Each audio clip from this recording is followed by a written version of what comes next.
જય જિનેન્દ્ર. હાય,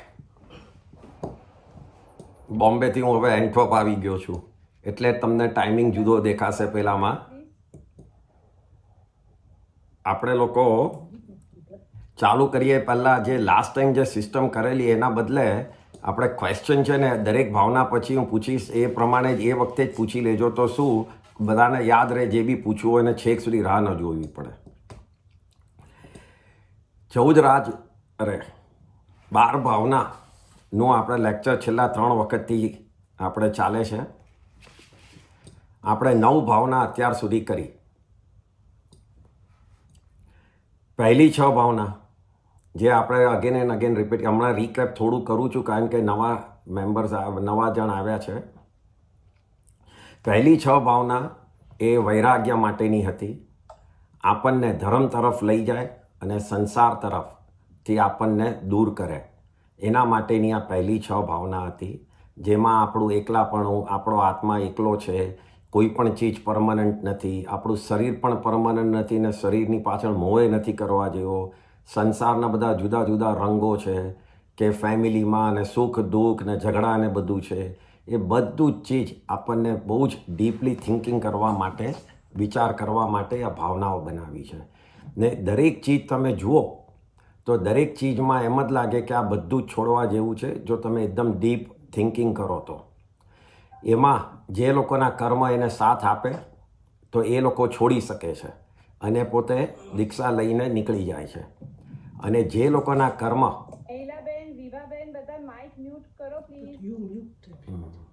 ભૂલી ગયો.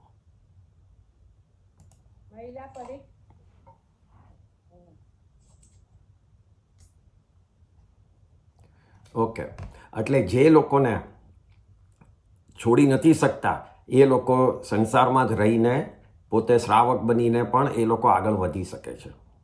એટલે પહેલી 6 ભાવના આપણને આ રીતે વૈરાગ્ય લાવવામાં હેલ્પ કરે છે, કાં તો આપણને દીક્ષા લેવામાં, કાં તો શ્રાવક બનવામાં અને પોઝિટિવ થિંકિંગ માટે હેલ્પ કરે છે. પછી આપણને એના પછી 3 બીજી ભાવના આવી, જેમાં આપણને વિચાર આવે કે ભાઈ મારે આગળ વધવું છે, પણ આને હું એ પણ સમજું છું કે મારે કર્મથી દબાયેલો છું, તો કેવી રીતે હું આગળ વધું. તો બાકીની પાછલી એના પછીની 7, 8 અને 9મી ભાવનામાં બતાડે છે કે કર્મ આવે છે, શેના માટે આવે છે, હું શું શું કરી રહ્યો છું એનામાં આવે છે, કયા મારા કાર્યથી આવે છે, ખોટી શ્રદ્ધા રાખું છું એટલે આવે છે, ખોટા રાગ દ્વેષ કરું છું એટલે આવે છે. એ રીતે આપણને 7મી ભાવનામાં બતાડ્યું. એના પછી બતાડ્યું કે મારે કર્મ અટકાવવા છે, એનો બી રસ્તો બતાડ્યો કે કઈ રીતે હું કર્મને અટકાવું. એટલે એ પછી 8મી ભાવના થાય છે. અને 9મી ભાવનામાં આપણને બતાડે છે કે મારા જૂના કર્મો જે મેં બાંધ્યા છે એને હું કેવી રીતે કાપું. એ નિર્જરા ભાવના 9મી ભાવના થાય છે. અને એ પણ આપણને બતાડે છે કે હું કેવી રીતે હલકો થાઉં. આ રીતે 6 + 3 9 ભાવના થાય છે કે જેમાં આપણે લોકો આગળ વધી શકીએ. હવેની જે 3 ભાવના છે એ 3 ભાવનામાં શું છે, તો એ 3 ભાવનામાં આપણને બતાડે છે કે આ 9 ભાવના રાખવાની શેના માટે છે, શેના માટે હું આ વૈરાગ્ય પામું, શેના માટે હું આ કર્મને કાપું. એ બધાના વિચારો અને એ બધા હું ક્યારે કરી શકું, એ ભાવના હવેની 3 ભાવનામાં આવે છે. સો 10મી ભાવના, એનું નામ છે લોક ભાવના. લોક એ શબ્દ એમાં જૈન જ્યોગ્રાફી, જૈન યુનિવર્સ બતાડે છે. આપણે લોકો નેક્સ્ટ સેટરડે 14 રાજલોકનું આખું એક્સપ્લેનેશન બહુ ડિટેલમાં એ ચાલુ કરવાના છીએ. એટલે આનું ડિટેલ હું એ વખતે આપણે આ એક શબ્દનો મિનિંગ કહીશ કે લોકનો શબ્દ શું છે અને એ લોકને જૈન જ્યોગ્રાફીમાં 14 રાજલોક કહેવાય છે. તો એ 14 રાજલોકનો મિનિંગ શું છે, what is the meaning of raj, એ બધું જ એક્સપ્લેનેશન આપણે નેક્સ્ટ સેટરડેથી ચાલુ કરશું. અહીંયા ભાવનામાં એ જૈન યુનિવર્સ બતાડે છે, જૈન જ્યોગ્રાફી બતાડે છે. એનું કારણ શું છે, આપણે એમ પૂછીએ કે આ ભાવના શેના માટે બનાવી છે, આ તો જાણવાની ચીજ છે. તો એનું કારણ એ છે કે આપણને પહેલાં કમ્પ્લીટ પિક્ચર પડે કે આપણે ક્યાં છીએ, આપણે શેના માટે ક્યાં આવ્યા છીએ એ આપણને પહેલાં ખબર પડે. તમે દાખલા તરીકે કોઈ સિટીમાં ફરવા જાઓ, નવી સિટીમાં ફરવા જાઓ તો સૌથી પહેલાં શું કરો છો? તો સૌથી પહેલાં તમે પોતાના એ હોટલમાં ચેક ઇન થાઓ છો. પછી હોટલમાં ચેક ઇન થયા પછી સૌથી પહેલાં તમે મેપ લો છો સિટીનો, અને એમાં તમે બધે જ જુઓ છો કે ક્યાં ક્યાં શું શું જોવા જેવું છે, અને શું શું જોવા જેવું છે એના બધા રૂટને તમે મેપ કરો છો કે અહીંયાથી અહીંયા જાઓ, અહીંયાથી અહીંયા જાઓ. એના પછી સૌથી ઇમ્પોર્ટન્ટ છે કે તમે એ જુઓ છો કે હું પાછો હોટલ પર કેવી રીતે આવી જાઉં, એટલે હું ખોવાઈ ન જાઉં આ સિટીમાં. એ રીતે તમે જુઓ છો. આ આપણે લોકો એક સિટીની વાત છે. સેમ રીતે 14 રાજલોકની આ ભાવના કેમ બનાવી છે કે એમાં તમને ખબર પડે હું ક્યાં છું, હું અત્યારના ક્યાં આવીને ઊભો છું, શું કરવાથી કઈ કઈ ડેસ્ટિનેશનમાં હું જઈ શકીશ, અને ડેસ્ટિનેશનમાંથી મારે પાછા ફરવું હોય ને મારું પોતાના ફાઇનલ ડેસ્ટિનેશનમાં જવું હોય તો એ ક્યાં છે, અને હું એને પામવા માટે શું કરું, એ આ ભાવનામાં આવે છે. એટલે એને ઇમ્પોર્ટન્ટ છે કે હું આખી દુનિયાને પહેલાં સમજું. આપણે કોઈ પણ ઇસ્યુ આપણને આવે તો સૌથી પહેલાં આપણે શું કરીએ છીએ, ઇસ્યુને સમજીએ છીએ. સમજ્યા પછી આપણે એક્શન કરવાનું હોય. તો આ 14 રાજલોકનું જે ભાવના છે એમાં પહેલાં સમજવાનું છે કે શું છે. ભગવાને આ 14 રાજલોકનું જ્ઞાન આપણને આપ્યું છે, જે લોક ભાવનામાં આવે છે, કે જેમાં લોકને 3 ભાગ પાડ્યા છે. એક નીચલો ભાગ, એક વચલો અને એક ઉપલો, એમ 3 ભાગ પડ્યા છે. નીચલા ભાગમાં વધારે દુઃખ છે, વચલા ભાગમાં સુખ દુઃખ છે, અને ઉપલા ભાગમાં વધારે સુખ છે. એ રીતે 3 ભાગ પડ્યા છે. આપણે હમણાં મધ્ય લોકમાં છીએ, વચ્ચા લોકમાં છે, આપણે મનુષ્ય ભાવમાં છીએ, અને આપણે હમણાં ધર્મ સાંભળી રહ્યા છીએ.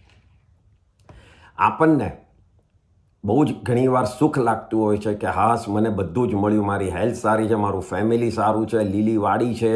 એ રીતે આપણે બહુ જ હેપી થઈએ છીએ. ઘણા જણને અભિમાન પણ આવી જાય છે કે મારી પાસે પૈસા બહુ છે, મારે કોઈ પ્રોબ્લેમ નથી. એવી રીતે બધા એરોગન્ટ પણ થઈ જઈએ છીએ.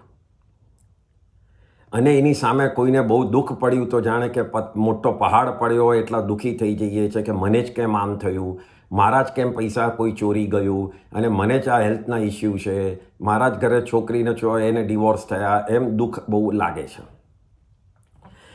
તો આમાં આપણને એ ખબર પડે છે કે આપણા કરતાં આ ભાવનામાં તમે એનું ચિંતન કરતા, આખા લોકનું વિચાર કરતા, અને ભગવાને જે પ્રમાણે કીધું છે, બતાડ્યું છે, એ પ્રમાણે જોતા કે જેટલો હું નીચે જાઉં એ બધા મારા કરતાં કેટલા વધારે દુઃખી છે, કેટલા જીવો મારાથી વધારે દુઃખી છે.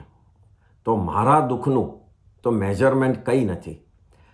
નારકીના જીવો જે નરકમાં છે, લાખોના લાખો વર્ષ એક ને એક જગાએ રહી અને કોન્સ્ટન્ટલી દુઃખ પામે છે. 1 સેકન્ડનું પણ ભગવાને બતાડ્યું છે, 1 સમયનો પણ એમને સારો ફિલિંગ થતી નથી. કોન્સ્ટન્ટલી દુઃખ, ભય અને કાપીને એમાં જ રહેતા હોય છે. એટલા દુઃખોમાંથી તમે હજી પણ ઉપર આવો તો તિર્યંચોના દુઃખો દેખાય છે કે કેટલું ખાવાનું સવારથી ઉઠે તો નસીબ હોય તો કંઈક મળે, ન હોય તો ન મળે. એ તિર્યંચોના દુઃખ દેખાય છે.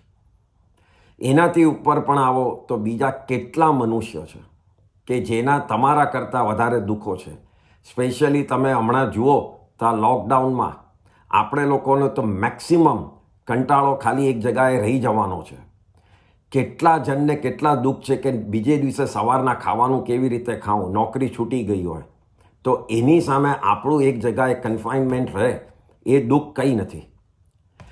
એ રીતે આ ભાવનામાં તમને તમારી જાતને કમ્પેર કરવા માટેનું બતાડે છે. આ દુઃખની સામે આપણને આ રીતે કમ્પેર કરીને આપણને સાંત્વન આપે છે. એની સામે આપણને એમ થાય કે મારા કરતાં ઉપર જાઉં તો જેમ જેમ દેવોના વિમાનો આવે છે, જેમ જેમ દેવલોક આવે છે, એ લોકો કેટલા સુખી છે, એ લોકો પાસે કેટલી પ્રોસ્પરિટી છે, કેટલું પૈસા છે, અને કેટલા આનંદમાં અને ફાઇન મહેલોમાં રહે છે. પણ એની સામે આપણે એ વિચાર કરીએ એ લોકો પાસે એક ચીજ નથી જે મારી પાસે છે, અને એ છે ચારિત્ર ધર્મ. એ દેવલોકમાં નથી. એ લોકો એક સમય પણ સંયમ પાળી નથી શકતા, ચારિત્ર કરી નથી શકતા, એક પચકાણ નથી લઈ શકતા, એક સમય નથી કરી શકતા, એક તપ નથી કરી શકતા. એટલે હું જો સાચી રીતે વિચારું તો બધા દુઃખી કરતા પણ હું સુખમાં છું, સુખી છું. અને બધાને જે હું સુખ માનું છું એના કરતાં બી હું સુખી છું, કારણ કે મારી પાસે ચારિત્ર ધર્મ છે. તો બંનેમાં મારી પોઝિશન સૌથી બેસ્ટ છે, અને એ જ મારે જાળવવાની છે. કારણ કે મને જે ધર્મ મળ્યો છે, મનુષ્ય ભાવ મળ્યો છે, એ બહુ જ દુર્લભ ભાવ છે. એ જે અગેન એન્ડ અગેન આપણામાં બતાડ્યું છે, આગમમાં બી બતાડ્યું છે કે મનુષ્ય ભાવ મળવો બહુ જ દુર્લભ છે. અને એ ભાવમાં આપણે જેટલો સમય આપણે ધર્મમાં કાઢશું એટલો જ સમય આપણે સમજશું કે મેં સાચી રીતે આ ભાવને વાપર્યો.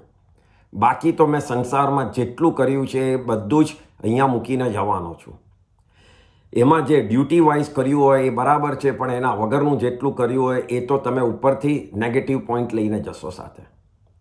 એટલે હવે જો આપણે સમજ્યા હોઈએ તો વધારે ને વધારે ટાઈમ આપણા ધર્મ માટે કાઢીએ, કારણ કે એ આપણને મળ્યું એ ઉપર દેવલોકમાંય નથી ને નીચે નારકીમાંય નથી. એટલે આ આખું યુનિવર્સને સમજવાનું કારણ એ છે.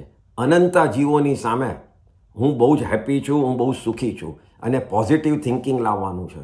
કોઈ પણ પ્રોબ્લેમ આપણો એ પ્રોબ્લેમ નાનામાં નાનો પ્રોબ્લેમ છે કમ્પેર ટુ અનંતા બીજા જીવો, અને લિટરલી અનંતા બીજા જીવો. એટલે આપણો પ્રોબ્લેમ કંઈ છે જ નહીં, કારણ કે આ પ્રોબ્લેમ આપણને સારો પ્રોબ્લેમ છે, કારણ કે આપણા કર્મને ધોય છે. એકવાર આ કર્મ નીકળી જશે એટલે મારા પ્રોબ્લેમ પણ નીકળશે, ફ્યુચરમાં મારે ભોગવવા નહીં પડે.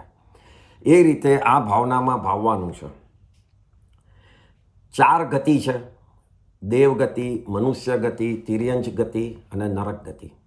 એ ચારેય ગતિનું આ ભાવનામાં ભાન કરાવે છે કે કઈ કઈ ગતિઓમાં હું ફરીને આવ્યો છું, અને જો હું આગળ વધીશ નહીં અને મારા આત્માને ઉપર લાવીશ નહીં તો હજીએ મારે અનંતી ગતિઓ બીજી કરવી પડશે. તો એના કરતાં હું કટ કેવી રીતે કરી કાઢું, કે કેવી રીતે હું આ 14 રાજલોકમાં ફર્યા જ ન કરું, એ પણ અહીંયા ભાવવાનું છે. બીજું આમાં બતાડે છે કે જેમ જેમ નીચેથી ઉપર જઈએ એમ આત્મા લાઇટ હોય છે. જેમ ભારે આત્મા જે કહીએ, ભારે કર્મી, એ નરકમાં હોય એઝ અ વ્યવહારથી કહીએ, અને પછી જેમ જેમ ઉપર આવીએ છીએ એમ તેમ કર્મ ઓછા થતા જાય છે જીવોમાં, એટલે એમ એ લોકોને ભાવ સારા મળતા જાય છે. અને ઉપર જઈએ છીએ લાઇટ થતા જાય છે, એટલે દેવના ભાવો મળે ને એમાં તો સૌથી ઉપર જઈએ ત્યારે એક અવતારી દેવો પણ થઈ જાય છે, કે ખાલી એક અવતાર કરીને મોક્ષમાં જવાના છે. એ આખું આપણને પિક્ચર બતાડે છે. પણ એ પિક્ચરમાં એક ચીજ બહુ ઇમ્પોર્ટન્ટ બતાડે છે કે જેમ જેમ આપણે લાઇટ કર્મ કરતા જઈએ છીએ એમ ઉપર જઈએ છીએ, પણ આપણું લક્ષ્ય ક્યાં હોવું જોઈએ? તો જ્યાં કર્મ વગરની જગા છે એ લક્ષ્ય હોવું જોઈએ. લાઇટ કર્મ સુધીનું પણ આપણું એમ ન હોવું જોઈએ. લાઇટ કર્મ જે થવાના છે, દેવલોક જે મળવાનું છે, એ બાય પ્રોડક્ટ છે. એ આપણું એમ ન હોવું જોઈએ, એબ્સોલ્યુટલી નહીં. કારણ કે તમે સારા કામ કર્યા હશે, પુણ્ય કરી હશે, તો ઓટોમેટિકલી દેવલોક મળશે. તમારે ઈચ્છા કરવાની જરૂર નથી. કોઈ રોકી નહીં શકે તમને સારા ભાવમાંથી. ભગવાન પણ તમારા એ ભાવ ઓછા નહીં કરી કાપી નહીં શકે, ને ભગવાન પણ એને રોકી નહીં શકે, કારણ કે પુણ્ય તમે કરી છે તો ભાવ તમને મળશે, એ પાક્કું છે. પણ આપણે જો એ ભાવની ઈચ્છા કરશું તો આપણે આત્માને મોક્ષમાં લઈ જવાનું છે એ સાઈડ પર રહી જશે, અને ખોટી આઈટમ ઉપર ઈચ્છા કરશું. દેવલોકની ઈચ્છા કરવી એ ટોટલ ખોટું છે. એ દેવલોક એની મેતે જ મળશે. આપણી ઈચ્છા તો મોક્ષની જ હોવી જોઈએ, જ્યાં કર્મ વગર ના થવાનું છે. અને કર્મ વગરના ઈચ્છામાં રહીશું તો દેવલોક ઓટોમેટિકલી આવશે. એટલે આ રીતે આ ભાવનામાં મોક્ષનું સ્થાન ક્યાં છે જોવાનું છે, સુખ દુઃખનું સ્થાન ક્યાં છે એ જોવાનું છે, અને 4 ગતિઓ કેવી રીતે ફરે છે, અને સૌથી ઇમ્પોર્ટન્ટ આપણું અહીંયાનું દુઃખ આપણને બહુ જ ઓછું લાગવું જોઈએ, પોઝિટિવ રહેવું જોઈએ, કારણ કે ઘણા જીવો મારાથી વધારે દુઃખી છે, એ આમાંથી દેખાય છે. એટલે આ લોક ભાવનામાં તમને પોઝિટિવનેસ આપે છે, અને તમે જે બી એક્શન કરતા હો એમાં તમને કે સારા સાઈડ ઉપર હું કેવી રીતે જાઉં, સારી એક્શન કેવી રીતે કરું કે એનાથી વધારે હું હેપી રહી શકું મારા આ જ ભાવમાં, એના માટેની આ ભાવના છે. તો આ 10મી ભાવના લોક ભાવના થાય છે. હવે આમાં કોઈને ક્વેશ્ચન છે? Otherwise will go to the next bhavana. એક મિનિટ, અહીંયાથી કોઈને ક્વેશ્ચન છે?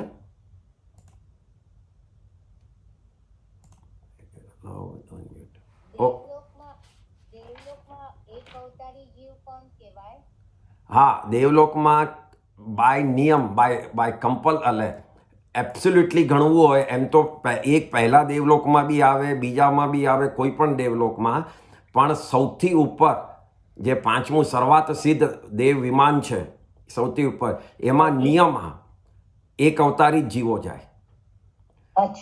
હા, એ ઉપલું દેવ એ નિયમમાં છે, પણ બાકી એક અવતારી બીજા બધા દેવલોકમાં બી હોઈ શકે. એટલે એવું નથી કે ખાલી ત્યાં જ હોય, પણ તમે એબ્સોલ્યુટલી જાણવું હોય તો બધા જ જીવો જે સર્વાત સિદ્ધ વિમાનમાં છે બધા એક અવતારી હોય. અચ્છા, ઓકે, થેન્ક યુ. ઓકે, બીજો કઈ સવાલ? અમિત મામા, હા, દેવગતિમાં આપણે વાત થઈ કે એમાં ચારિત્ર ધર્મ નથી, પણ સમ્યક દ્રષ્ટિ જીવો જે છે એ આગમના પાઠ જે લોકોએ આગલા ભાવમાં આરાધેલા હોય એ આગમોના પાઠ ફેરવી શકે? હા, એ તો દર્શન કરવાય જાય છે ભગવાનના, બધું કરે, સંયમ ન કરી શકે. તમે એમ કહો કે આ પચકાણ લો, સંવર લો, સમાયિક કરો, તપ કરો, આજે ઉપવાસ કરો, એવું કોઈ પણ પ્રકારનું સંયમ ન કરી શકે. ઓકે, પણ ભણવાનું ભણી શકે? હા, એ તો વાંચી શકે, ભગવાનના દર્શન કરવાય જાય છે. ભગવાનની જે બી સંવત્સરણ હોય છે એમાં કમ્પલસરી દેવો હોય જ છે. હા, ઓકે, ઓકે. ઓકે, હવે નેક્સ્ટ ભાવના એ 11મી છે. આ બધી જ ભાવનાનું one of the most important ભાવના છે આપણા માટે. આ ભાવ માટે આ બહુ જ સમજવાની જરૂર છે. એનું નામ છે બોધિ દુર્લભ ભાવના. બોધિ દુર્લભ ભાવના એટલે શું? તો બોધિ શબ્દનો મિનિંગ છે બોધ. બોધ એટલે જ્ઞાન. કોઈ પણ જ્ઞાન જે આપણા આત્મા માટે સારી ચીજ છે, આત્માને ઉપર લાવવાવાળું જ્ઞાન છે, એને બોધ કહેવાય. કોઈને પણ આપણે ખરાબ શિખામણ આપે એને બોધ ન કહેવાય, એ શિખામણ કહેવાય કે આને ખરાબ શિખામણ મળી છે. પણ જ્યારે આપણને આપણા ગુરુ કંઈ કહેતા હોય કે આપણે કોઈને કહેતા હોઈએ જે ધર્મની વાત, તો એ તમે બોધ આપ્યો એમ કહી શકાય. એટલે બોધિનો મિનિંગ બોધ થાય છે, જ્ઞાન આપવું. અને દુર્લભનો મિનિંગ રેર થાય છે, એકદમ જ રેર. તો બોધિ દુર્લભનો મિનિંગ જે જ્ઞાન બહુ રેર છે, બહુ ઓછાને મળે છે, એવું જ્ઞાન એ બોધિ દુર્લભ થયું. ને એવા જ્ઞાનની અને એવા દર્શન, એવા ફેથ એટલે એવા શ્રદ્ધાની ભાવના ભાવવી, એનું મિનિંગ બોધિ દુર્લભ ભાવના. આ 11મી ભાવના છે. આનાથી આપણને ખબર પડે છે કે મોક્ષ માર્ગ શું છે, કે મોક્ષ માર્ગ કયો છે. તો મોક્ષ માર્ગ છે, જેમ બતાડ્યું છે ભગવાને, ત્રણ સ્થિતિથી મોક્ષ માર્ગ થાય છે. એક સમ્યક જ્ઞાન, બીજું સમ્યક દર્શન અને ત્રીજું સમ્યક ચારિત્ર. આ 3 ન હોય તો મોક્ષ કઈ દાડો થવાનો નથી. સમ્યક શબ્દનો અર્થ શું છે? તો સમ્યક શબ્દનો અર્થ છે, એક મિનિટ અહીંયા હવે સમ્યક શબ્દનો અર્થ શું છે? સમ્યક એટલે સાચું. એનો સિમ્પલ અર્થ છે કે સાચું. અને એ સાચું એટલે કઈ બાબતમાં સાચું? કે જે આત્માને હેલ્પ કરે એ વાત જે છે અને એ સાચી હોય એને સમ્યક કહેવાય. બાકી એ સમ્યક શબ્દ નોર્મલી રિલિજનમાં જ વપરાય છે. આપણે કોઈને કંઈ શિખામણ આપીએ કે તું આ રસ્તે જા અને એ રસ્તો સાચો હોય પહોંચવા માટે, તો એમ ન કહેવાય કે આ સમ્યક રસ્તો હતો. સમ્યક શબ્દ ખાલી ધર્મમાં વપરાય છે, સાચા રસ્તાને, આત્માને લઈ જવા માટે ધર્મના રસ્તા ઉપર સીધા મોક્ષ તરફ, એ માટે જ આ સમ્યક શબ્દ વપરાય છે. એટલે સમ્યકનો અર્થ સાચું થાય છે, સાચું જ્ઞાન મળે, સાચું દર્શન એટલે સાચી શ્રદ્ધા થાય. અને એ સાચી શ્રદ્ધા થયા પછી એના ઉપર આપણે ચારિત્ર પાળીએ, આપણે સંયમ પાળીએ, તો એ સમ્યક ચારિત્ર થાય છે. ને આ 3 થાય તો જ મોક્ષ થાય છે. એકલા જ્ઞાનથી થતું નથી. ઇમ્પોર્ટન્ટ આમાં છે એકલું દર્શન, જે આ ભાવનામાં ભાવવાનું છે કે સમ્યક દર્શન મને કેમ થાય. તો એ સમ્યક દર્શનના 2 પ્રકાર છે. એક, વ્યવહારથી હું સમ્યક દર્શન મને કેવી રીતે થાય, સાચી શ્રદ્ધા મને કેવી રીતે થાય વ્યવહારથી. તો એના માટે બે રીતે છે.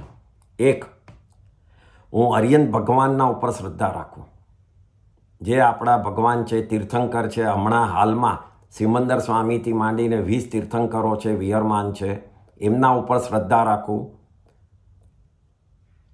બીજું, જે રાગ અને દ્વેષની ગાંઠો છોડી દીધી છે એવા નિર્ગ્રંથ ગુરુ ઉપર હું શ્રદ્ધા રાખું. કારણ કે જૈન ધર્મમાં બહુ જ ઇમ્પોર્ટન્ટ છે કે પોતે પહેલાં પાળે ને પછી પળાવે, એને જ ગુરુ કહેવાય.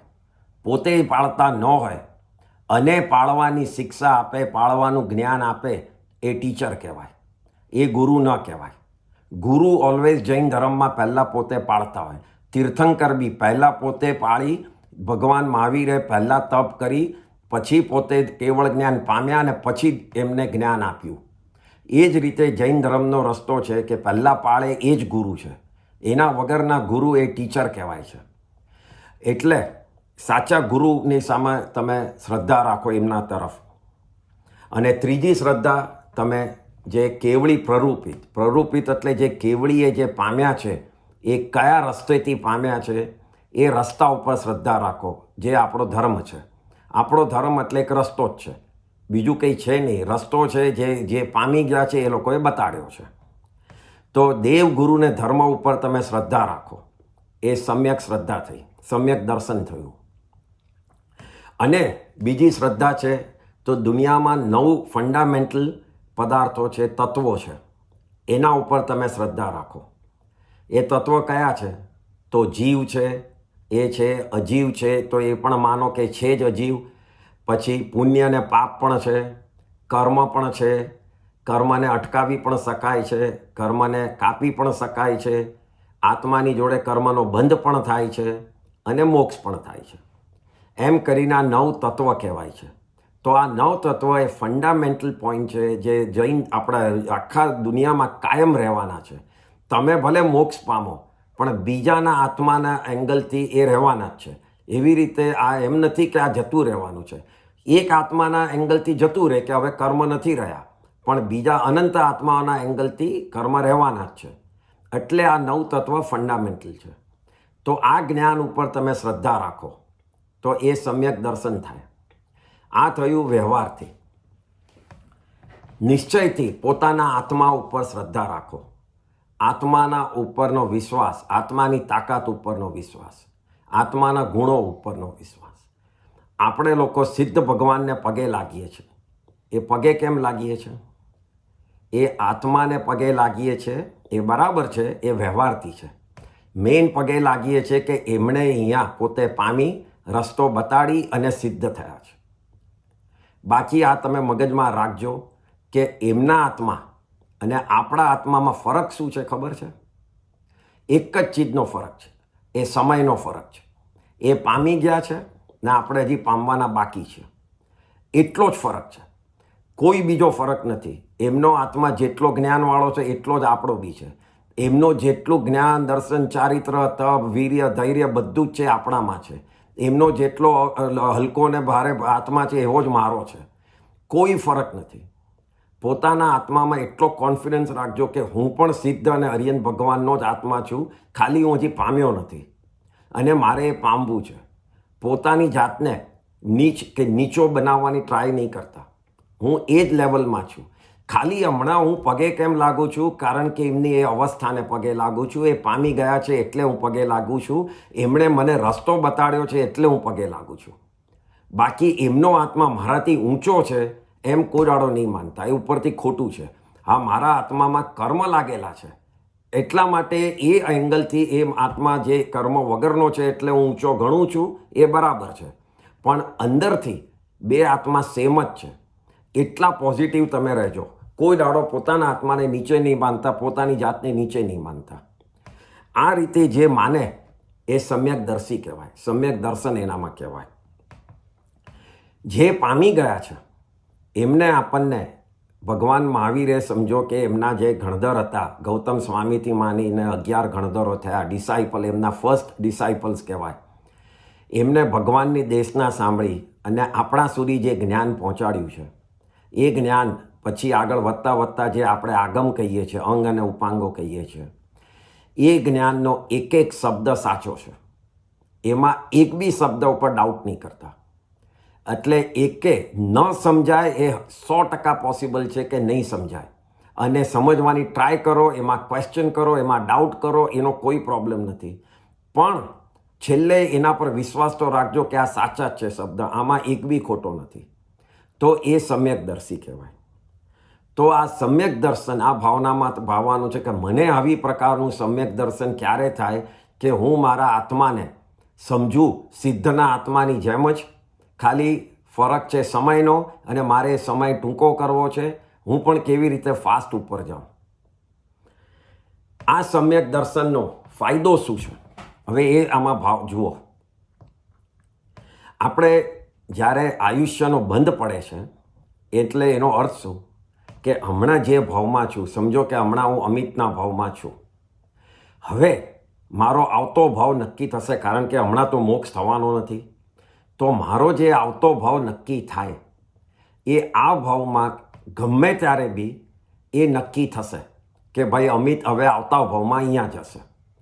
તો એ જે નક્કી થાય એને બંધ કહેવાય, આયુષ્યનો બંધ કહેવાય. એટલે આયુષ્યનો બંધ પડ્યો એટલે નક્કી થાય કે ભાઈ અમિત અહીંયાથી આ ગતિમાં આ ટાઈમે જશે, એ રીતે નક્કી થાય. તો એ આયુષ્યનો બંધ દરેક વખતે હમણાંના ભાવમાં આગલા ભાવનો જ પડે. એવું ન થાય કે 10 ભાવનો એક સાથે પડી જાય, એક ભાવમાં એક જ પડે. એટલે આવતા ભાવનો હમણાં પડે અને એના પછીના ભાવનો આવતા ભાવમાં પડશે. એવી રીતે આયુષ્યનો બંધ પડે. હવે આપણે લોકો આયુષ્યનો બંધ પડે એ વખતે આપણી સ્થિતિ બે હોય છે.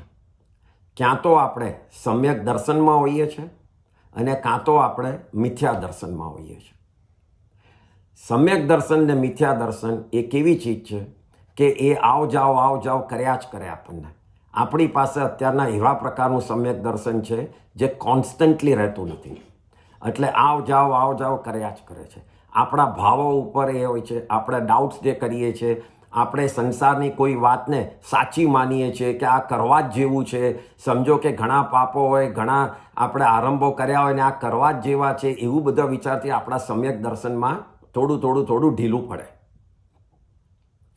તમે કોઈ એક્શન કરો અને એ એક્શનને સાચી માનો, એ બે ચીજ જુદી છે. એક્શન કરવી પડે છે કારણ કે સંસારમાં છે, પણ એને સાચી માનો એટલે એમાં તમારા સમ્યક દર્શનમાં થોડું ઢીલાસ પડે છે. એટલે એ જ્યારે ઢીલાસ પડે ત્યારે આપણે પોસિબલ છે કે આપણે સમ્યક દર્શન થોડો સમય માટે જતું રહે અને પાછા આપણે ધર્મમાં સ્ટ્રોંગ થઈએ એટલે પાછા આવી જાય. એટલે સમ્યક દર્શનનું કામ છે આવ જાવ કરવું. હવે જ્યારે આપણું આયુષ્યનો બંધ પડે નેક્સ્ટ ભાવનું, ત્યારે જો સમ્યક દર્શન હાજર હોય, એ વખતે બંધ વખતે આપણો આત્મા સમ્યક દર્શનમાં હોય, તો એક બહુ મોટા બે ફાયદા થાય. એક ફાયદો કે કાયમ માટે, અને આ બહુ જ ઇમ્પોર્ટન્ટ છે, કાયમ માટે 4 ગતિ, દેવગતિ, મનુષ્ય ગતિ, તિર્યંજ ગતિ ને નરક ગતિ, 4 ગતિમાંથી તિર્યંજ ગતિ ને નરક ગતિ આપણી બંધ થઈ જાય. આપણને કોઈ દાડો એ બે ગતિમાં જવું નહીં પડે. આટલો ફાયદો મોટો છે સમ્યક દર્શનની હાજરીમાં આયુષ્યનો બંધ પડવો. આ પહેલો ફાયદો. અને બીજો ફાયદો એ છે કે સમ્યક દર્શનની હાજરીમાં જ્યારે બંધ પડે છે ત્યારે આપણે મેક્સિમમ 15 ભાવ જ કરશું, એનાથી વધારે ભાવો નહીં થાય. એટલે 15 ભાવ મેક્સિમમ છે. 3 પણ આપણે એક ભાવમાં જઈ શકીએ, 3 ભાવ, 5 ભાવ, 7 ભાવમાં પણ મોક્ષ પામે. વધારેમાં વધારે 15 ભાવ થાય. અને એ પણ કયા થાય તો 7 ભાવ દેવલોકના ને 8 ભાવ મનુષ્યના. અને છેલ્લે મનુષ્યના ભાવમાં આપણે મોક્ષ પામી શકીએ. અનંત ભાવો કરીને આવ્યા છીએ એવા આત્મા આપણો ને 15 ભાવ સુધી તમે લાવી શકો એ આ સમ્યક દર્શનનો પાવર છે. એટલા માટે આપણે બને એટલો ટાઈમ સમ્યક દર્શન સંકિતમાં જ રહેવું જોઈએ, એને શ્રદ્ધા માનવી જોઈએ, એને સાચું માનવું જોઈએ. કોઈ પણ કાર્ય કરીએ એ કરવા માટે છે, હું કરવાની જરૂર છે, ડ્યુટી છે એટલે કરું છું, એ રીતે કોન્સ્ટન્ટલી મગજમાં રાખવું જોઈએ અને સમ્યક દર્શનને સાચવવું જોઈએ. તો આ 2 ફાયદા થાય છે. આ ભાવના ભાવવાથી આપણને કોન્સ્ટન્ટલી આ યાદ કરાવે છે કે સમ્યક દર્શનમાં હું રહું. શ્રેણિક રાજાનો દાખલો કહું. ભગવાન મહાવીરના સમયમાં શ્રેણિક રાજા થઈ ગયા. શિકારના બહુ શોખીન હતા, બહુ શિકાર કરવો ગમતો. એક દિવસ પોતે જંગલમાં ગયા, એક હરણને જોયું અને હરણને જોઈ અને પોતે બાણ નાખ્યું. એટલું પાવરફુલ છોડ્યું કે હરણના પેટમાં જઈને બાણ લાગ્યું. હરણ પડ્યો. શ્રેણિક રાજા નજીક ગયા તો જોયું તો એની અંદર એનું બચ્ચું પણ હતું. એ ગર્ભવાળી હતી ને એનું બચ્ચું પણ હતું. તો એકદમ જ એ ખુશ થઈ ગયા અને કીધું કે જો મારું કેટલું પાવરફુલ બાણ હતું કે એક સાથે 2 શરીરને છીંદી કાઢ્યું. એ જોઈ અને એટલા ખુશ થયા. અનફોર્ચ્યુનેટલી ફોર હિમ એ જ વખતે એમનું આયુષ્યનો બંધ પડ્યો. એટલે આવા ભાવમાં આયુષ્યનો બંધ પડ્યો એટલે એમનો આયુષ્યનો બંધ પહેલી નરકનો પડ્યો. એટલે એમનું આયુષ્ય નક્કી થઈ ગયું, હવે પહેલી નરકમાં જવાનું. એના પછી એમને ભગવાન મળ્યા. ભગવાનના દર્શન થયા. ભગવાનના ઉપર, એમની વાણી ઉપર, એમના દેશના ઉપર, એમના બતાડેલા ધર્મ ઉપર એટલો વિશ્વાસ એમને બેઠો. એવો વિશ્વાસ કે એમનું સમ્યક દર્શન કોઈ દાડો જાય જ નહીં. એને ક્ષાયિક સમ્યક દર્શન કહેવાય. સમ્યક દર્શનના બી પ્રકાર છે, જ્યારે આપણે સમ્યક દર્શનનું ચેપ્ટર કરશું ત્યારે જોઈશું. પણ શ્રેણિક રાજાને એવું સમ્યક દર્શન થયું કે કોઈ દાડો અપ ડાઉન થાય જ નહીં, ક્ષાયિક જ રહે, કોન્સ્ટન્ટ રહે. એવા સમ્યક દર્શનના બળથી અને એવા સમ્યક દર્શનના પુણ્યથી એમણે શું બાંધ્યું? તો એમને તીર્થંકર નામ ગોત્ર બાંધ્યું. તીર્થંકર બનવાનું એમને પાવર મળ્યો, જે આવતા ભવનમાં તીર્થંકર બનવાના છે. હમણાં પોતે પોતાના આયુષ્ય બંધ પ્રમાણે પહેલી નરકમાં ગયા અને સમ્યક દર્શનના પ્રભાવથી એમને જે તીર્થંકર નામ ગોત્ર બાંધ્યું એના હિસાબે નરકમાંથી બહાર આવી અને સૌથી પહેલાં તીર્થંકર આવતી 24મીમાં થવાના છે. આ સમ્યક દર્શનનો ફાયદો છે. એટલે આ બોધિ દુર્લભ ભાવનામાં આ જ વિચારવાનું છે કે એવો બોધ મને મળ્યો જે બહુ જ દુર્લભ છે, બહુ જ રેર છે, અને એ બોધથી હું સાચી શ્રદ્ધા રાખું અને સાચી શ્રદ્ધાથી જે ફાયદો થાય છે એ હું મારા જીવ, મારો આત્મા માટે હું એને લઉં. એટલે 15 ભાવની અંદર આવી જવાની ભાવના રાખવાની અને સમ્યક દર્શનમાં જ રહેવું એવી જ ઈચ્છા રાખવાની. તો આ ભાવનામાં 11મી ભાવનામાં સમ્યક દર્શનની વાત છે. હા બોલો. હા બોલો. આયુષ્યનો બંધ પડે એનું કંઈ આયુષ્યનો બંધ એમ વ્યવહારથી કહેવાય છે કે 1/3 આયુષ્ય પટે ત્યારે પડે. એટલે સમજો કે તમારું 60 વર્ષનું આયુષ્ય હોય તો 20 વર્ષ પટે પછી આયુષ્ય બંધ પડે છે. પછી એ વખતે ન પડે તો બાકીના 40 વર્ષના 1/3 પટે એટલે પડે. પછીના ન પડે તો એના એમ કરતાં છેલ્લા સમયે પણ આયુષ્યનો બંધ પડી શકે. પણ આ વ્યવહારથી કહેવાય છે. એમ તો આયુષ્ય બંધ ગમે ત્યારે પડી શકે. સમજો કે તમે બહુ જ ક્રૂર રીતે રહેતા હો અને બહુ જ પાપ કરતા હો તો એવું બની શકે કે આયુષ્યનો બંધ એ વખતે પડી જાય સીધો. અને એવી જ રીતે બહુ ધર્મમાં રહેતા હો અને તમારા ભાવ બહુ જ ઊંચા હોય તો એ વખતે પણ પડી શકે છે. એટલા માટે આ આયુષ્યનો બંધની કોઈ પેલી માત્ર નથી, ખાલી વ્યવહારથી કહેવાય છે કે 1/3 માટે. એટલા માટે આપણા એક પ્રકારથી આપણા આચાર્યોએ આ બધી તિથિઓ બનાવી છે કે એવરી ઓલ્ટરનેટ ડેની તિથિ બનાવી છે કે તમે એ તિથિમાં ધર્મ ધ્યાન વધારે કરો, તમે ખાવાનાનું પણ વધારે ધ્યાન રાખો, જ્યાં વધારે જીવ દયા પાળી શકો, જીવની હિંસા ન થાય. તો એ વખતે જો આયુષ્ય બંધ થાય તમારો તો તમારો સારી ગતિ મળે. એટલા માટે આ બધી રીતે આપણી વ્યવસ્થા કરેલી છે. બાકી આયુષ્યનો બંધ ગમે ત્યારે પડે એટલે આપણે ગમે ત્યારે બી સારા ભાવમાં રહેવું જોઈએ.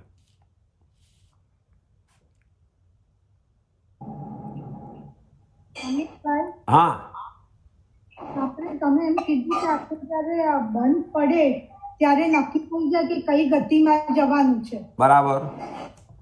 તો પછી આપણે જ્યારે ડેથ થાય છે ત્યારે એવું કહે ને કે જે ભાવ હોય એ પ્રમાણે ગતિ થાય.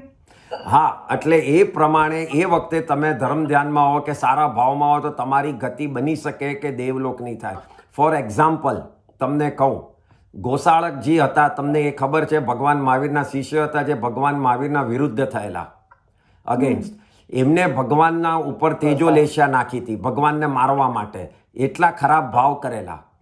પછી એ તેજો લેશિયા એમને પોતાને લાગી અને પોતાને બળતરા થવા માંડી અને પોતાને, એક મિનિટ ભાઈ, આ છે ને આજે પછી પોતાનું મૃત્યુ નજીક આવ્યું. મૃત્યુ નજીક આવ્યું ત્યારે એમને પસ્તાવો થયો અને એમને એમના શિષ્યોને કીધું કે મને ગધેડાથી તમે બાંધીને આખા ગામમાં ફેરવજો અને કહેજો કે ભગવાન મહાવીર જ સાચા હતા અને હું ખોટો હતો. હવે એ વખતે એમનું આયુષ્યનું બંધ પડ્યું. આટલું ભગવાનના ઉપર તેજો લેશા નાખીથી આટલા પાપ કર્યું તો બી બંધ પડ્યો જ્યારે એમનો ભાવ આવો હતો. એટલે હમણાં એ 12મા દેવલોકમાં ગયા.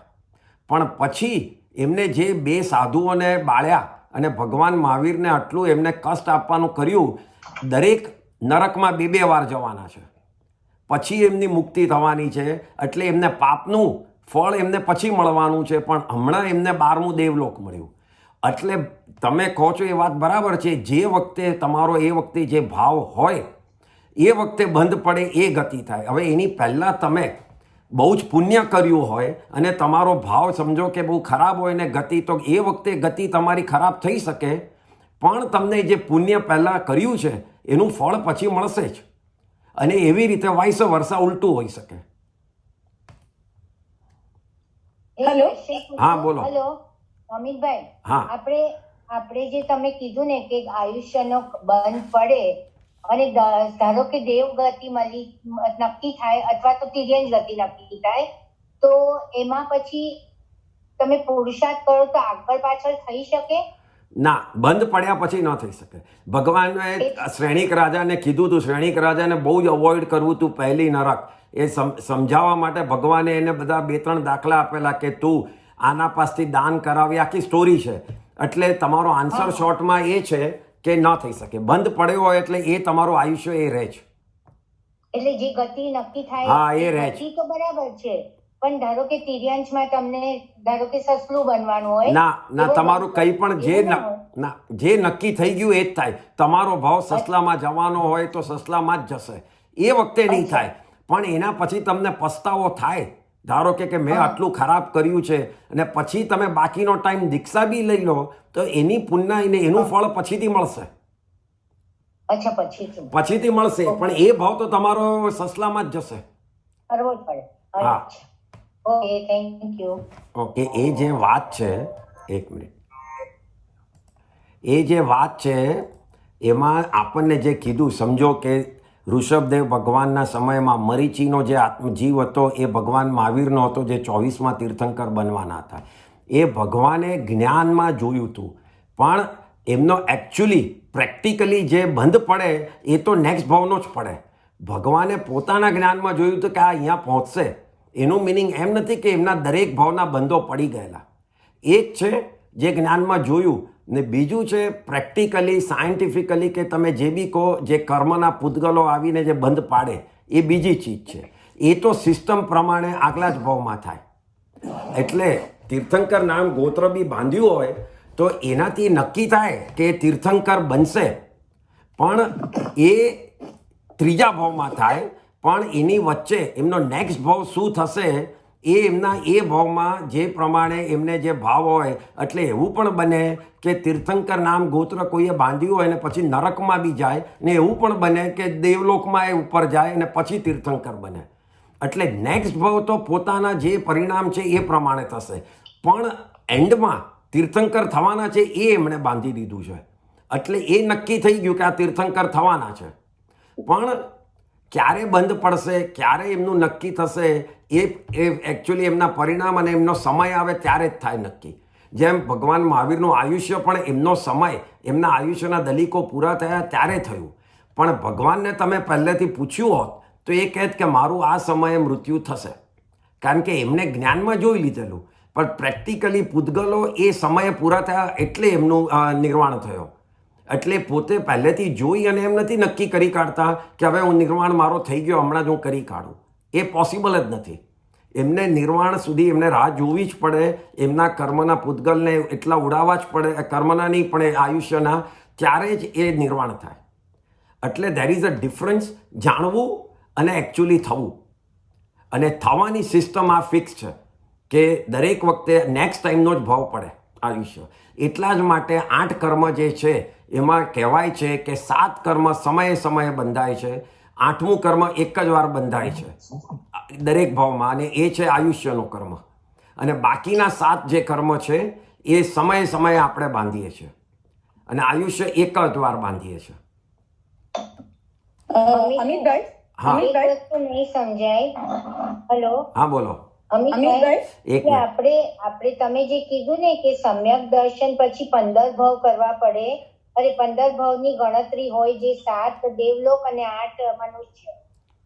બરાબર. પછી મહાવીર સ્વામી ભગવાનને તિર્યંશ કેવી રીતે આવે? કારણ કે એમને વચ્ચે સમ્યક દર્શન વોમાઈ ગયેલું. અચ્છા, એટલે હા, વચ્ચે સમ્યક દર્શન વોમાઈ ગયેલું હોય એટલે એ પાછા જઈ શકે, અને એમને સાઈક સમ્યક દર્શન નહોતું થયું. તમે સમજો, જ્યારે સમ્યક દર્શનના બંધમાં પડે ત્યારે 15 ભાવ થાય. 1 મિનિટ અનમ્યુટ. આ છે ને બહુ આજે અન્ડરસ્ટેન્ડ. અચ્છા, 1 મિનિટ. હા. શારીરિક સમ્યક દર્શન. જ્યારે સમ્યક સોરી ટુ ડિસ્ટર્બ. આપણે મહાવીર સ્વામીએ તો નૈસાદના ભાવમાં તો સમ્યક્ત્વ પ્રાપ્ત કર્યું ને. પહેલી વાર એમને સમ્યક દર્શન પ્રાપ્ત કર્યું. સમ્યક દર્શન પ્રાપ્ત કર્યું એટલે હા, સમ્યક દર્શન પ્રાપ્ત કર્યું એનો મિનિંગ કે સમ્યક દર્શનમાં બંધ નથી પાડ્યો, ખાલી પહેલી વાર સમ્યક દર્શન એ આત્માને ટચ કર્યું, સ્પર્શ કર્યું. એટલે એ બે ચીજ જુદી છે. એમને જે 25મા ભાવમાં તીર્થંકર ગોત્ર બાંધ્યું. બરાબર છે. ત્રીજા ભાવ પહેલા. ત્રીજો જ ભાવ થયો ને. બરાબર છે. તીર્થંકર નામ ગોત્ર ઓલવેઝ ત્રીજા ભાવ પહેલા. જેમ શ્રેણિક રાજાએ હમણાં બાંધ્યું છે તો એમનો ત્રીજા ભાવમાં એ તીર્થંકર બનશે, એવી રીતે હોય. અચ્છા, ઓકે. કૃષ્ણ રાજાએ પણ, કૃષ્ણ મહારાજાએ પણ એમનું બાંધ્યું છે કૃષ્ણના ભાવમાં, હમણાં નરકમાં છે અને પછી તીર્થંકર બનશે. બરાબર. Okay okay. સો હવે આપણે 12મી ભાવના એ ધર્મ ભાવના. આ જે બધી જ ભાવનાનું નીચે જે પાયો છે એ, કારણ કે આ બધી જ ભાવના એકચ્યુઅલી તો ધર્મ જ કહેવાય. તો આ ધર્મ ભાવના અહીંયા બતાડે છે. નોર્મલી બધી જ ભાવનાનું બધું બોટમ લાઈન એડ કરીને કે આપણે આ બધું કરીએ છીએ શેના માટે, આ ભાવનાઓ શેના માટે ભાવીએ છીએ, તો એ ભાવના ભાવવાનું રીઝન છે કે એ ધર્મ છે. ધર્મનો અર્થ શું? આત્માને ઉપર લઈ જવાનો રસ્તો એટલે ધર્મ. સિમ્પલ. જે ચીજમાં આપણને લાગે આત્મા ઉપર આવે છે એ ધર્મ. જૈન પ્રમાણે આત્માને ઉપર આવવો એટલે કર્મથી કર્મ વગર ન કરવો એ. પુણ્ય અને ધર્મ કહેવાય છે વ્યવહારથી, પણ આત્માને ક્લીન કરવા માટે પુણ્યના પૂતગલોને પણ ક્લીન કરવાના છે, પુણ્યના કર્મોને પણ ક્લીન કરવાના છે. જૈન ધર્મ એક જ ધર્મ એવો છે કે જે પુણ્યને પણ કાઢવા જેવું માને છે.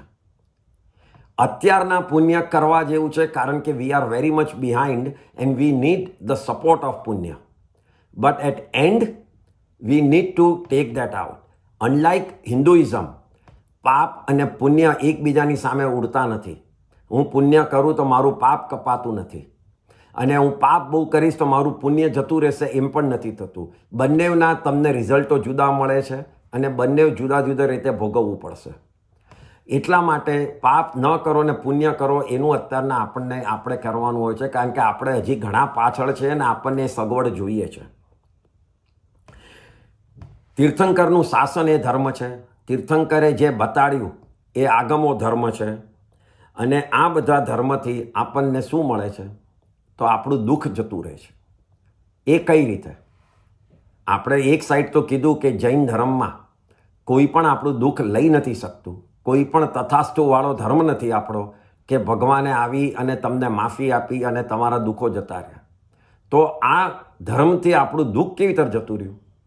તો એનું રીઝન એ છે કે ધર્મ પામો, ઓવરઓલ બધો વિચાર કરો તો આપણો એંગલ બદલાય ટુવર્ડ્સ ધ દુઃખ, કે આ દુઃખને હું દુઃખ માનું કે એક જાતનું પોઝિટિવલી હું લઉં કે આ મારા કર્મ જતા રહ્યા છે. એ રીતે હું લઉં તો મારું દુઃખ મને ઓછું લાગશે.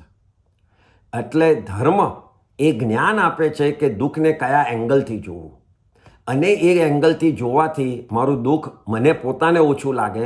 એટલે આપણે વ્યવહારથી કહીએ છીએ કે ધર્મથી મારું દુઃખ જતું રહે છે. એકચ્યુઅલી દુઃખ તો ત્યાં ને ત્યાં જ છે. તમારું સહન કરવાનો, તમારો એંગલ જોવાનો બદલાઈ જાય છે, એટલે તમને ઓછું લાગે છે. એટલે ધર્મ એટલો ઇમ્પોર્ટન્ટ છે અને કહેવાય છે કે મારું દુઃખ લઈ લે છે. ધર્મ 3 પ્રકારનો છે, જે પહેલાં બી આપણે કીધું, જ્ઞાન, દર્શન ને ચારિત્ર. એ મેઇન ધર્મ છે. ચારિત્ર પાળવાથી જ આગળ જઈને મોક્ષ થશે, એ ધર્મ છે. બાકી ધર્મના ઘણા પ્રકારો છે. અમુક સંસારિક પ્રકારો છે, અમુક આત્મિક પ્રકારો છે. ક્ષમા પણ ધર્મ છે, સત્ય પણ ધર્મ છે, સંયમ પણ ધર્મ છે, તપ અને ત્યાગ પણ ધર્મ છે. દર્શન કરવા જેવું, સમજો કે જે મંદિરે જતા હોય કે અપાસરે જતા હોય એ પણ ધર્મ છે. સ્વાધ્યાય સ્ટડી કરતા હોય એ પણ ધર્મ છે.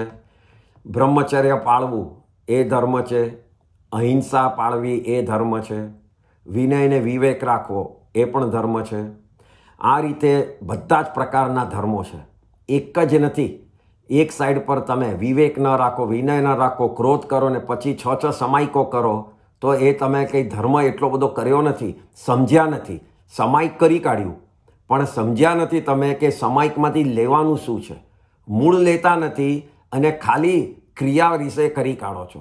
પૂજા બી જે લોકો કરે છે, પૂજા કરી કાઢો છો, પણ પછી મન શાંત રાખો છો કે નહીં, અને પછી નાની નાની ચીજમાં ખટપટ કરો છો, તમે કંઈ પામ્યા નથી.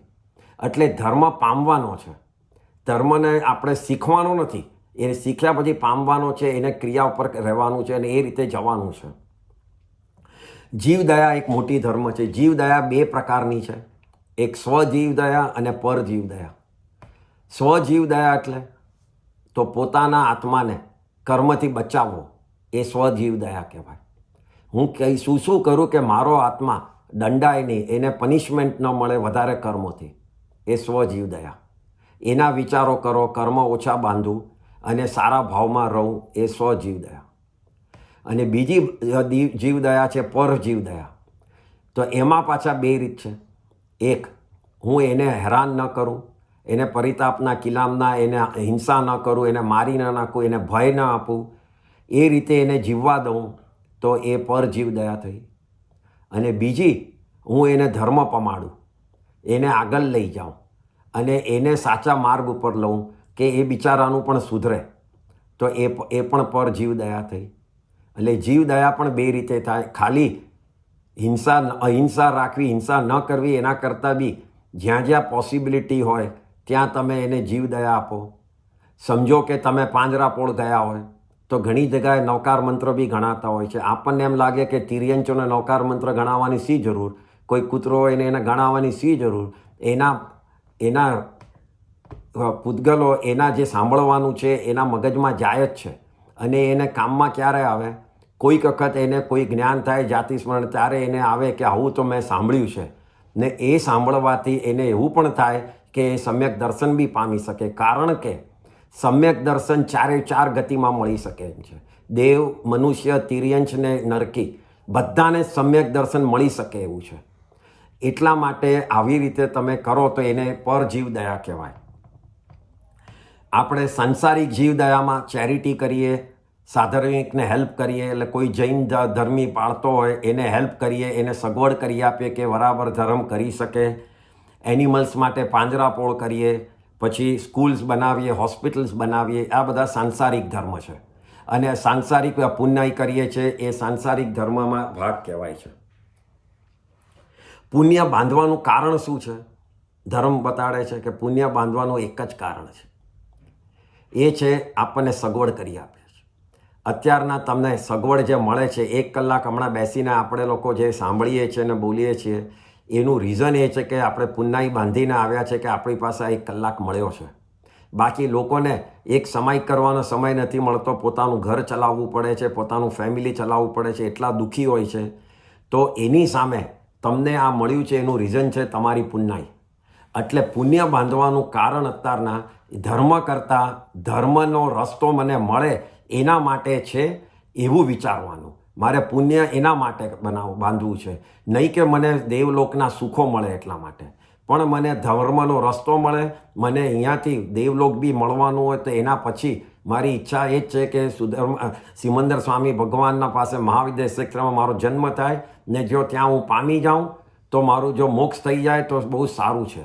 આ રીતે ભાવવાનું છે અને પુણ્યાઈના હિસાબે જ એવું મળી શકશે, બાકી તો તમારી ગતિઓ જુદી થયા જ કરશે. એટલે પુણ્ય એ ધર્મ છે, પણ એ આ રીતે ધર્મ છે એમ વિચારવાનું.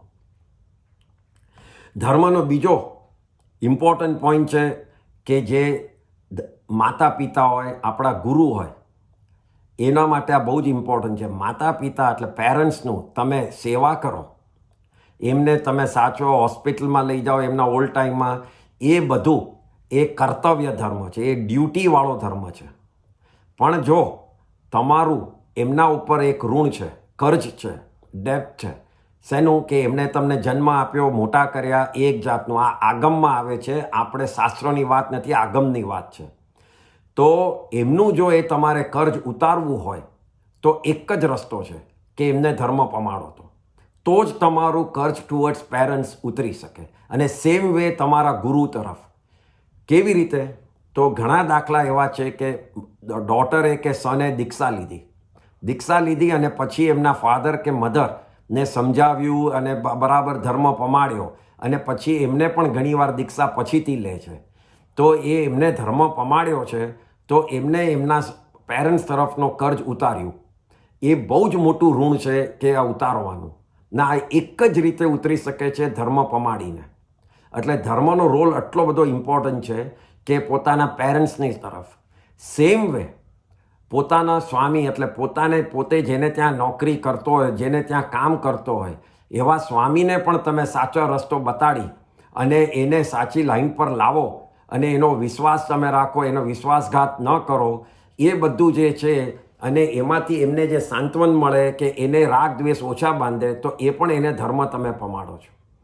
એ રીતે પેરેન્ટ્સ, ગુરુ અને સ્વામી એટલે જેને ત્યાં નોકરી કરતા, એ ત્રણેયનું ઋણ જે કર્જ છે. કારણ કે સ્વામી શેનું કર્જ છે? તમને જે પગાર આપે છે એમાંથી તમારું ઘર ચાલે છે, બધું તમને શાંતિ મળે છે અને તમને સગવડ મળે છે કે તમે શાંતિથી ધર્મ કરી શકો. એ રીતે આ ત્રણેયનું ઋણ કે કર્જ તમારે ઉતારવો હોય તો ઓનલી વે ઇઝ ધર્મ, એ લોકોને પમાડીને. એટલે ધર્મનું એટલું ઇમ્પોર્ટન્સ છે અહીંયા. બીજું ધર્મનું ઇમ્પોર્ટન્સ ક્યાં છે? તો એમાં કૃષ્ણ રાજાનું વાત આવે છે કે એમને તીર્થંકર નામ ગોત્ર બાંધ્યું શેના હિસાબે? શ્રેણિક રાજાનું તો આપણે જોયું કે સમ્યક દર્શનના હિસાબે. તો કૃષ્ણ રાજાએ શેનું બાંધ્યું? શેનાથી? એક જ કામથી. એમને ધર્મની દલાલી કરી. વોટ ઇઝ ધર્મની દલાલી? તો એમને દ્વારકા નગરીમાં જે એમની રાજધાની હતી, એમનું કેપિટલ, એમાં એમને અનાઉન્સ કર્યું કે જેટલા લોકોને, જેટલા મેન, જેટલા વુમેન, જેટલાને દીક્ષા લેવી હોય એ બધા જ દીક્ષા લઈ અને ધર્મ પામે. હું દરેકની પેરેન્ટ્સ, દરેકનું જે બી કરજ હોય એ બધું જ હું માથે રિસ્પોન્સિબિલિટી લઈ લઉં છું. કારણ કે હું પોતે તો સંયમ પાળી નથી શકતો, હું વાસુદેવ છું એટલે નથી પાળી શકતા. પણ બીજાને પમાડવા માટેનું એ અનાઉન્સમેન્ટ કર્યું અને એમાં કેટલા હજારો જણોએ દીક્ષા લીધી. આ જે એમને ધર્મની દલાલી કરી કહેવાય. અને આ ધર્મની દલાલીના હિસાબે એમને તીર્થંકર નામ ગોત્ર પામ્યું. એટલે ધર્મ આટલો ઇમ્પોર્ટન્ટ છે કે તમને તીર્થંકર નામ ગોત્ર કે કેવડી પણ બનાવી શકે એમ છે. એટલે આ રીતે ધર્મને ફોલો કરી અને ધર્મને સાચું રાખવાનું. સાચો ધર્મ કયો છે એ સમજી લો તો ભગવાનનું જે તીર્થ છે, સાધુ સાધ્વી, શ્રાવક શ્રાવિકા, એ જ સાચો ધર્મ છે. બાકીનો કોઈ જ ધર્મ સાચો નથી. જેને સાચું માનવું હોય, સાધુ સાધુ જ છે, સાધ્વી સાધ્વી જ છે. જેને વ્રતો લીધા હોય, શ્રાવક ને શ્રાવિકા છે ને, એ ચારના ઉપર જ ધર્મ આખો બનેલો છે. તો એને તમારે ભાવનામાં રાખવાનું કે આને જ હું માનું ને આમને જ હું ધર્મ તરીકે આગળ પોતે ફોલો કરું. એટલે આ રીતે 12મી ભાવના ધર્મ ભાવના છે. અને આમ 12 ભાવનાઓ થાય છે. થોડોક સમય છે તો એના પછી હું તમને કહું, કારણ કે આ ઇમ્પોર્ટન્ટ છે. આપણા મનના વિચારો એ કે ભાવના છે કે આપણા આત્માનો ભાવના છે, તો એ બેઉમાં ફરક છે. મનના વિચારો એ પૌદ્ગલિક છે, એટલે પૂતગલથી બનેલા છે. જ્યારે બી એમાં ટેકનિકલી એવી તર થાય છે કે જ્યારે બી મનમાં આપણે વિચાર આવે છે તો આપણે હવામાંથી પૂતગલો લઈએ છીએ ને એ મનમાં આવે છે અને એ આપણા વિચારો બનાવે છે. એ વિચારો એવી રીતે બને છે. આત્માના ભાવ માટે એવી કોઈ વ્યવસ્થાની જરૂર નથી.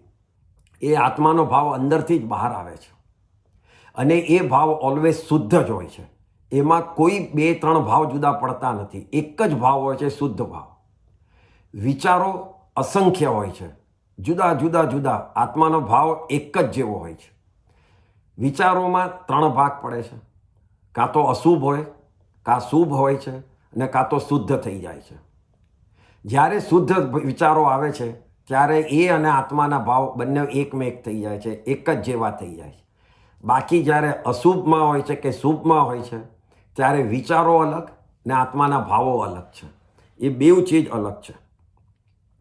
જ્યારે આપણને સુખ, દુઃખ, રાગ, દ્વેષ એ બધા જ આવે છે એ વિચારોથી આવે છે. કર્મબંધ કેવી રીતે થાય છે? તો કર્મબંધ વિચારોથી નથી થતા.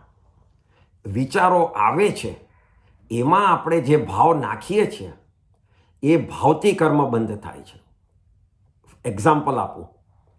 હમણાં જ મેં કીધું કે આત્માના ભાવ તો શુદ્ધ જ છે, તો એ નાખવાથી તો દરેક કર્મબંધ સારા જ થવા જોઈએ, તો કેમ નથી થતા? તો એનું કારણ એ છે કે આત્માના શુદ્ધ ભાવ ઉપર કર્મો બેઠેલા છે અને એ કર્મ એ ભાવને બદલી કાઢે છે. જો કર્મ વગરના ભાવ હોત તો એ બદલાત જ નહીં, પણ આત્માના ભાવને મેલ કરનારો, એને ગંદા કરનારા કર્મ છે. અને એ કર્મવાળા ભાવ જ્યારે આપણા વિચારોમાં મળે છે ત્યારે આપણે એ પ્રમાણે એક્શન કરીએ છીએ. ફોર એક્ઝામ્પલ, તમને વિચાર આવ્યો કોઈની ઉપર ક્રોધ કરવાનો, ગુસ્સો કરવાનો. હવે એ વિચાર આવ્યો તો એ વખતે તમારા ભાવ જુદી રીતે મળી શકે. કાં તો બહુ ઇન્ટેન્સમાં જાય અને કાં તો લાઇટ જાય. તો એ પ્રમાણે તમે ગુસ્સો કરો છો, ક્રોધ કરો છો. કાં તો બહુ હલકો ક્રોધ કરો છો અને કાં તો તમે એકદમ જ ક્રોધ કરો છો ખરાબ રીતે. તો તમારો કર્મબંધ એ વખતે થાય છે. ખાલી તમે મારે ક્રોધ કરવો છે એનાથી કર્મબંધ એટલા થતા નથી. જે ભાવ નાખો છો એના પ્રમાણે થાય છે. એટલે આપણું કામ અહીંયા વિચારો અટકાવવાનું નથી, કારણ કે વિચારો અટકી શકવાના જ નથી. આપણે હજી એટલા વીક છીએ કે આપણે પૂતગલોને અટકાવી નથી શકવાના, પણ આપણે એટલા સ્ટ્રોંગ છીએ કે હું મારા ભાવોને અટકાવી શકું.